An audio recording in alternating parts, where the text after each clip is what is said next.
Ciao e benvenuti in questo nuovo podcast di Milano Misteriosa. In questo podcast, o meglio in questo video che potrete anche ascoltare su YouTube Music, vi parlerò di una statua molto inquietante, la statua di San Bartolomeo scorticato che si trova nel Duomo di Milano. Quando vi recate nel Duomo di Milano sapete bene che potete trovarvi davanti ad opere d'arte di grande valore. La bellezza delle statue che si trovano all'interno della cattedrale infatti è difficile da trovare altrove. Tra queste statue però ce n'è una che potremmo definire in tanti modi, ma difficilmente potremmo definirla bella a causa del soggetto. Si tratta infatti della statua di San Bartolomeo scorticato. Ma chi era San Bartolomeo? Bartolomeo era uno dei 12 apostoli di Gesù. Di lui si sa molto poco, tutto tramite i Vangeli. In particolare viene citato nel Vangelo di Giovanni. La tradizione vuole che sia stato ucciso e scorticato in Siria durante uno dei suoi pellegrinaggi per portare la parola di Cristo. Ma anche qui ci sono notizie frammentarie.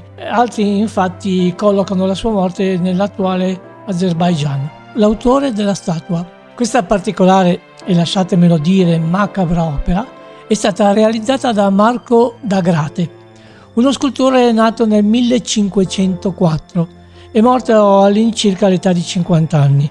La raffigurazione del santo in questa opera in marmo presenta un raccapricciante elemento. Il santo mette in bella mostra tutti i fasci muscolari e il sistema linfatico. Inoltre usa la propria pelle a mo' di mantello, mentre in una mano regge un libro, con tutta probabilità una Bibbia, e nell'altra un oggetto che potrebbe essere una spada o un pugnale, ma non è chiaro dato che quella che probabilmente era la lama della spada è spezzata all'altezza della mano. Anche se non si celano particolari misteri dietro quest'opera, era comunque necessario un approfondimento da parte di Milano Misteriosa, sia sul blog che su questo podcast, dato che finora nei miei video di Milano Misteriosa sul Duomo di Milano questa statua non ha avuto nessuno spazio.